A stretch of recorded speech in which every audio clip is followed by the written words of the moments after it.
G'day everyone, it's the Barefoot Captain's vlog. Dean Crop here.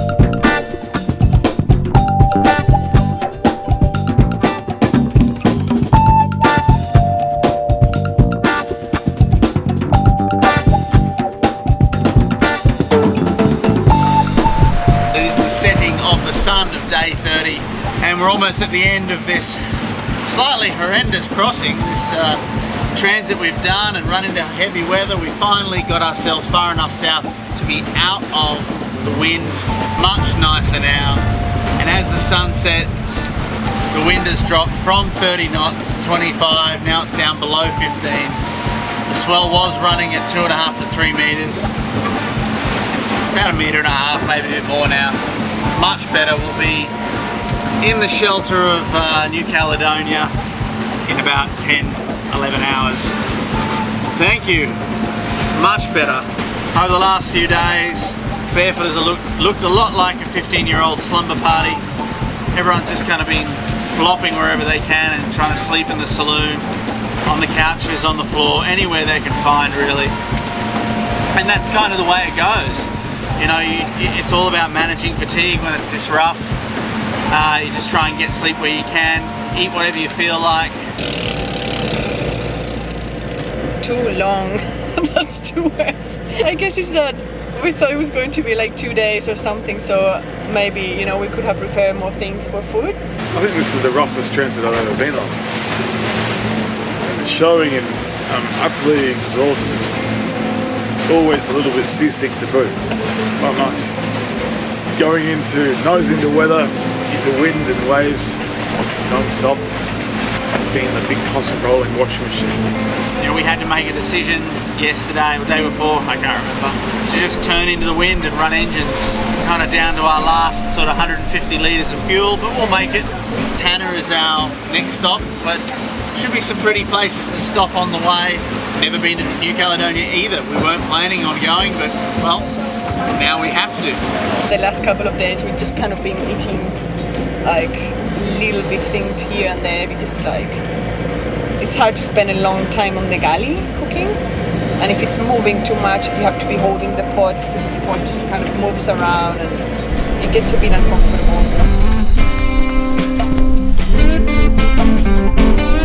This crossing's been a challenging one. I'm sort of pretty exhausted, even though it's, you know, it's not been that long, 4 or 5 days.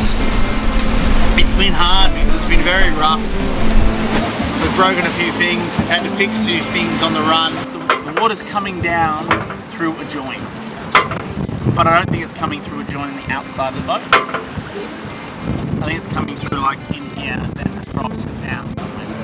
I wonder like how much of that the boat could resist. And always having to change sails, wind, direction, take into account the swell and trying to make it comfortable and not break the boat. It's sort of had me barely sleep more than an hour, which is really tough. For me, feeling safe really depends on the captain. I usually feel if I can trust the captain to make the right decision, then I feel quite safe.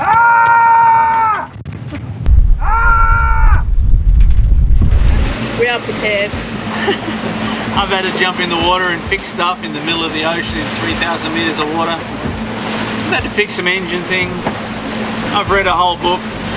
I've read the whole of Michener's Tales of the South Pacific. It's good.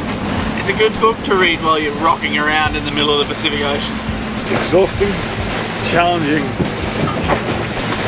and being able to find the time to look after yourself out here, I find it really hard. You know, we were about 18 hours from getting ahead of this weather, and it changed, and it pretty much put 2 extra days, maybe more, on our trip. But the Barefoot's a tough boat. I'm pretty stoked with her. She's holding together nicely and is going to take us many more miles yet. I think at the end of it, we feel good that we've got through it and that we're going to make it to a beautiful place.